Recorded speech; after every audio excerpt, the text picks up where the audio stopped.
Welcome back to Cigar Time, your ever so friendly show all about premium cigars. Welcome back, everybody. Nice to be back. Good to be here. Thanks for having me. It's always a pleasure. Oh, crap. Almost almost. I'm glad you're able to make the trip down. I said crap, almost said shit. What? Is he getting us into trouble? Yes. I'm in the room blue.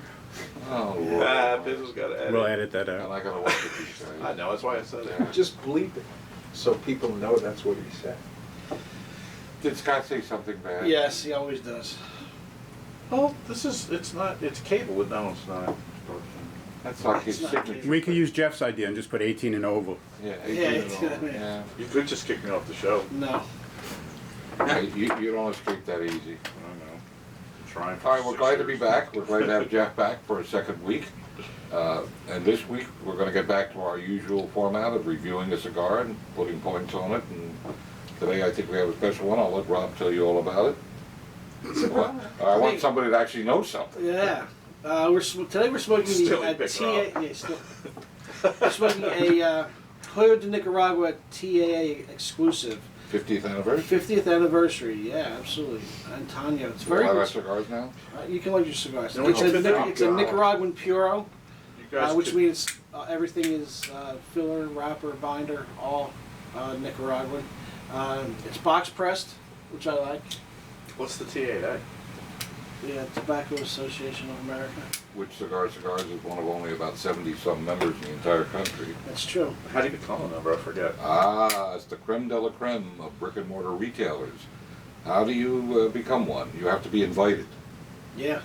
We You have to be waited almost sponsored. 10 years to be sponsored and invited. Yeah. And finally, a few years ago, we got in. I'm sure glad we did. Brings you better cigars at reasonable prices that are exclusive cigars, and most of the manufacturers try to put their best into these cigars. We got- Yeah. Like this Antano we're going to smoke right now. Yep, we're going to smoke it right now. Historically speaking, Joya de Nicaragua was the premier Mhm. Nicaraguan cigar back in the day. So much so Thank you. that at one time, the Cuban government made a deal with the Nicaraguan government to basically depress the cigar tobacco industry in Nicaragua and skew them towards cigarette tobacco. Mm. And it really hurt the industry for a long time. The Sandinistas didn't help. Yeah, they The didn't help original either. Sandinista, yeah. But I think this company has been in Dr. China's family for many generations. Yes. He's been here, Dr. Can we please talk about first impressions?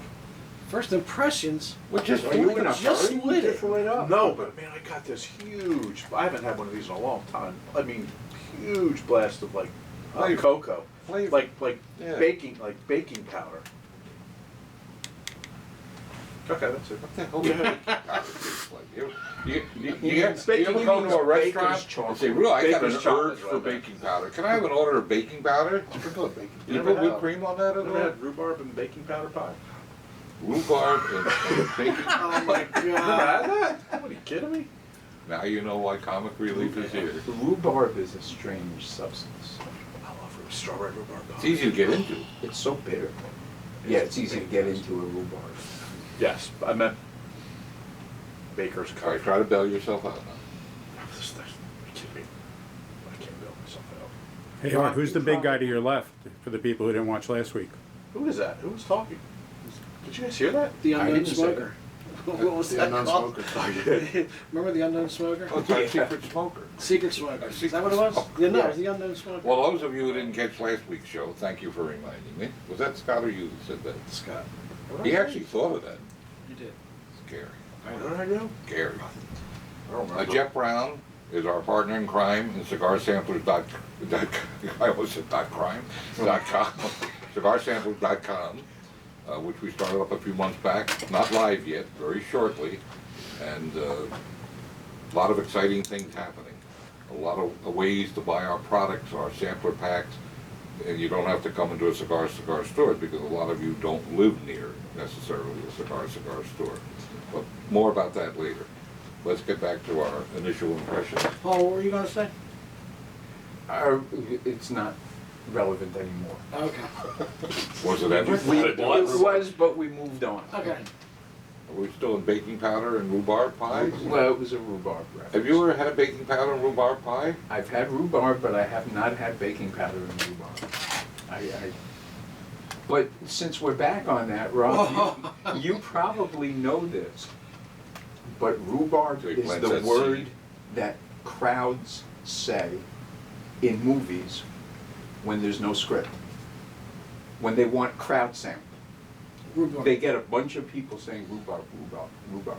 Right. And that all Oh, sounds watermelon. like a crowd Well, battle. watch yourself. Did you know I've that heard there's? Did you know that there's a name for the color when you close your eyes? No, I did not. Visual purple. Well, it might be translated that, but yeah, there's actually a name for that. It's I really never thought of that. something like that. It's the true. visual purple in your eyes. It's the bone. Ask Pat. He'll tell you. Okay. My eyes sometimes get purple, but there's usually alcohol involved. I'm busy. Gotta figure out. I'm a I gotta teacher. read up on what I think about this cigar. All right, Paul, why don't you lead off and give us your first impression, because you're a power hitter, so you probably smoked half the cigar by now. Well, not quite. This is one of those cigars that you take your time with. Yeah.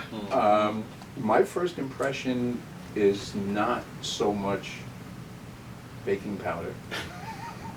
So No, now, I get a very creamy note out of this, which surprises me because my recollection of Quail stuff in general Rough is and ready. power, Yeah. and this is very smooth, and I find it creamy.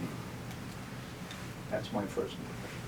Well, again, when I represent the TAA, which a lot of the major, well, just about all the major companies do, they try to put their best foot forward. Yeah. And oftentimes they represent great values. You know, there's not like big upcharges on some of the premium TAA cigars, not at all, as a matter of fact.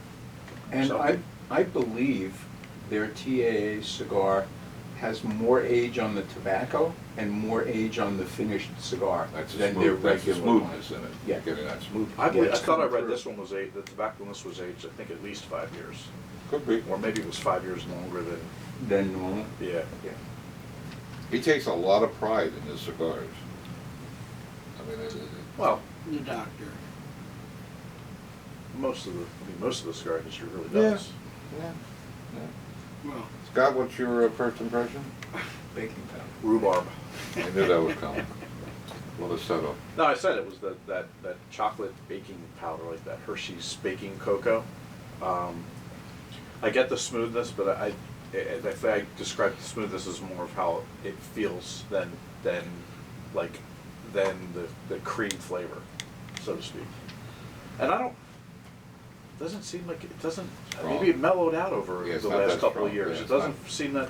I expected, yeah, like you said, I expected to like feel it way back here and get blown off my No. my chair, but I it think did they've blow my taken hair that off out though. of. I think yeah, definitely blew your hair. Rob? I hate to agree with Scott. And you know I hate to agree with Scott. You're agreeing with him? It is extremely, to me, extremely smooth. Like, don't get the creaminess that Paul gets. I get that. I get that. I don't get the creaminess, but it is very smooth, and you can taste it. It's going to be, as you get into the cigar, it's going to be fuller bodied than it is in the beginning.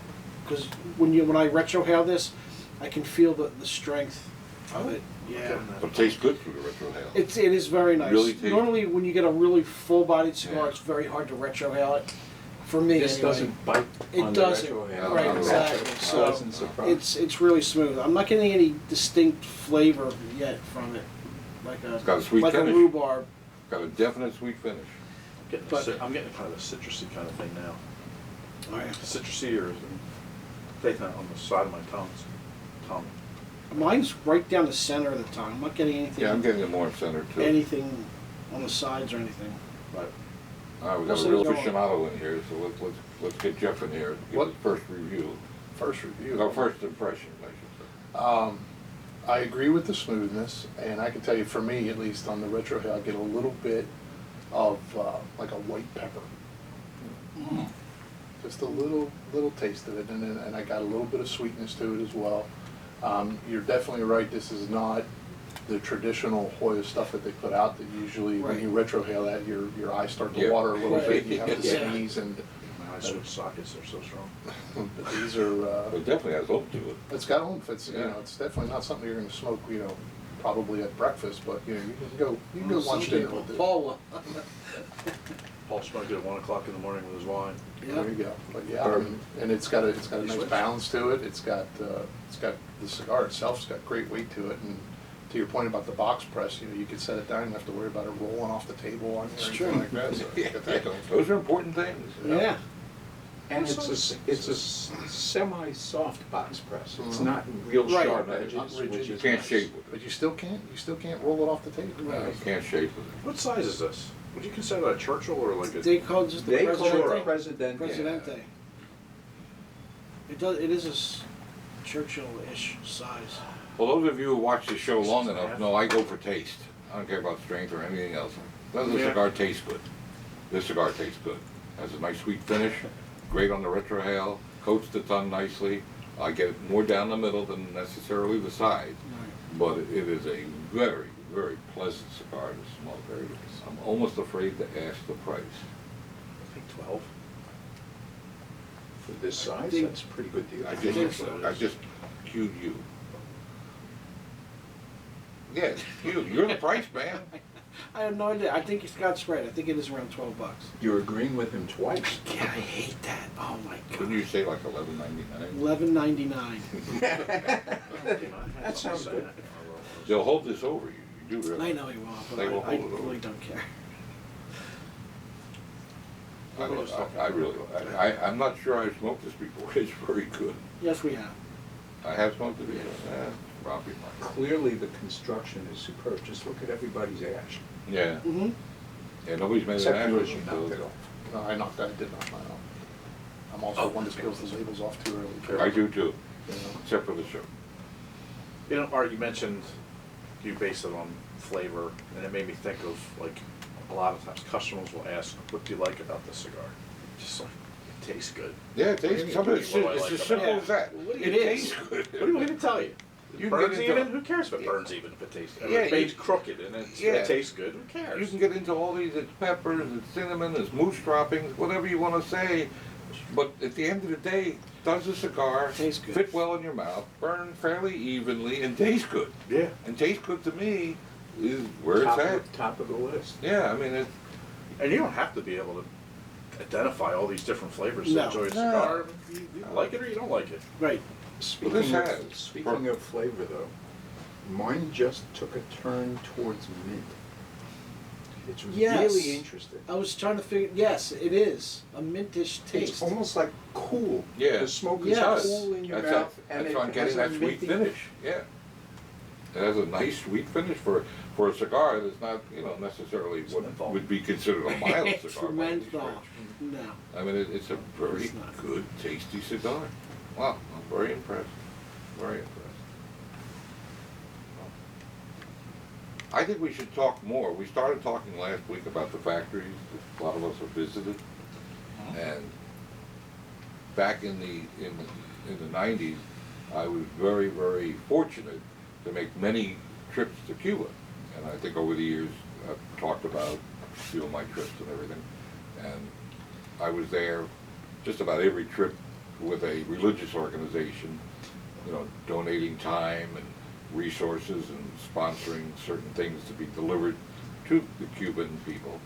And I had a great honor, he passed away, he passed on now, to befriend a wonderful man who was like the number 3 man at Cuba Tobacco. And he was a salesman for the France, Switzerland, and the Benelux countries. But more importantly, he was in charge of all the agrarian projects west of Havana, which is the prime, Yota Bajo and Pinar and all those, San Antonio, all those regions were the prime tobacco. Some of the factories are to the east, and they're kind of the lesser factories, and they make lower price cigars, but west is where the prime is. And I got to see and visit with a lot of growers. Wish I'd have known more back then. I've been smoking these things for 56 or 7 years now, but, you know, my education was greatly enhanced when I toured a lot of the fields and factories in Cuba, which for the most part are a lot different than the factory tours that visit Nicaragua or the Dominican Republic, which I've also had the great pleasure to visit. Most of the cigar factories in Cuba are a little bit more, how should I say it, primitive? With the exception of one. Which rarely, it's off limit to tourists and visitors, but because of my friend, who I miss dearly, I was able to go there several times, El Higuito, the mansion. And it was an old mansion, although slightly to the right of the mansion were thatched huts where people were rolling cigars. But inside the building itself, where they did the quality control and the boxing and the tax stamps and all that stuff. And again, I was just blown away by the dedication of the workers. I mean, it never ceases to amaze me how, you know, people worked on the line 20, 30, 40 years, and you know, and they get it so right. You know, as we get older, sometimes we're not quite as sharp as we were when we were younger. Not speaking for myself necessarily, or necessarily other members of this panel, although I could think of one, but we won't get into that. It's how year after year they can make the same model cigar with basically the ingredients that year after year change. I mean, a plant and a replanting covered up with soybeans, replanted as tobacco, it's mind-boggling how they get the consistency that they get. And there are a number of companies that you can buy their cigars in most people's humidors that are like that. At one time, the Cubans were certainly like that. That was the gold standard. Sadly, in the last 25 years or so, it's hit and miss. Yeah, it's hit and miss. And I'm hoping one day, you know, I've been thinking this for over 20 years, that we'd have normalized relationships with Cuba, and that would be a way to, you know, get freedom and capitalism in a country that, you know, most of the generations have grown up under communism. And having covered just about every province in Cuba, been there, with the exception of one, you know, the Cuban people are just wonderful. I mean, you know, you're not their enemy. And clearly it's a government-to-government thing, but they have to live under this oppression, and although things are getting a lot better, it's still not, you know, oftentimes, no matter what side of the political fence you're on, we take what we have for granted. Believe me, down there, the national pastime is stealing from the government to stay alive. And almost everybody I've ever encountered in Cuba does that. It's the only way. Hmm? It's the only way. It is the only way, and it's what I call it the Cuban shuffle, to stay alive. But if you ever get a chance to visit the island, I mean, you ought to do it. It's a lot more than just cigars, a lot more than just cigars. It's world-class scuba diving. I mean, it's all kinds of things in that island that, you know, you don't see here. But the factories themselves are, with the exception of the one, pretty primitive compared to a lot of the Nicaraguan and Dominican and even Honduran factories. What are some of the differences between any of the processes or equipment used between Cuba and, let's say, the Dominican or Nicaragua? The last time I was there was more handwork than necessarily machines. They don't use the bunching machines much. No, they don't use the The bunching machine. Lieberman device? Thank you. That's what you call They it. also, That's what it's called also. a lot of the small growers still plow with oxen. I've seen it, I've pictures of it. You're walking through this field, there's giant ox, I guess, gray, horrible looking, and they're tilling the field, is it called? Tilling the field, I guess. And they're digging up. I mean, Do they use the stripping machines, or they do it all by hand? no, they do, well, again, Mostly by hand. mostly by hand. I mean, it's, they don't It's all have. the way up here, keep rolling. Yeah, oh, absolutely. I've tried that before, I can never, Can't do it. I can't do I destroyed, You know, destroyed things tobacco. have changed so much in the time since I first started going to factories. You know, there were no tours back No. when I started out. And That I was the went- last century. Actually, it was. Yeah. I like saying that. But, yeah, back then, nothing was done for appearance's sake at all. No. So they were all kind of primitive Yeah. and kind of Yeah. dark and still endlessly fascinating. And in my first year in the business, I spent the better part of that year visiting every factory in Nicaragua. You know what caused things to change? As the cigar boom was on us in the mid-90s to the late 90s, it forced the companies. I'm not proud of everything we sold during that time, I will say that, I've said it before. But it forced the companies to modernize their procedures, modernize the way they plant, modernize the way they water. Nick Perdomo is a prime example of all that, Yeah. we've all seen that. Technologically advanced. Yeah, and when you see things at say the Perdomo factory or the Puente factory, that's the modern tobacco business. When you go to Cuba, you still see a lot of the old-fashioned processes, including the oxen plowing the field, which you would never see, you know, a Perdomo or a Puente or many other. Have you seen the machine that Nick has where it actually The takes the watering? plant? Yeah. Takes the plant and Plugs you it. drop it in and Yep. plugs it right into the Yep, ground. yep. And his watering process. Yeah. Underground.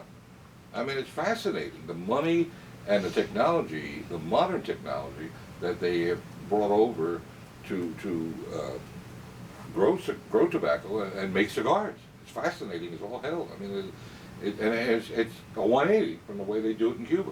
Now, Cuba has advanced somewhat, but the last time I was there, not all that much. But the basics are still. They still the had same. lectors. They still had lectors standing, it's not standing, but sitting in front of the gallery, reading poetry on a loudspeaker or reading the daily newspaper on a loudspeaker. It's funny, I was telling my son about that last night. We Yeah. were talking about it at dinner.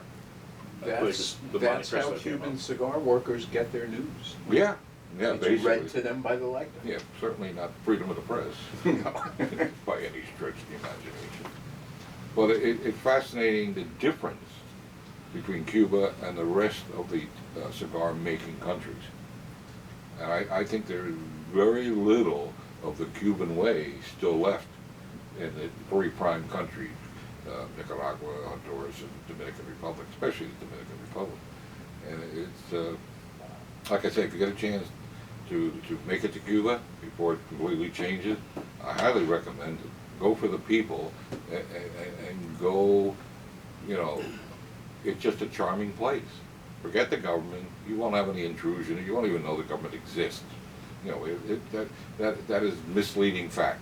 You're not gonna be tailed, you're not gonna be listened to on your phone call. It's just, the average tourist going down there, you know, I wouldn't wear your CIA badge, you know, but to the average person going there, it's just, and especially as you can smoke everywhere, you can smoke anywhere. I mean, Art, I have a technical question Sure. about Cuba for you.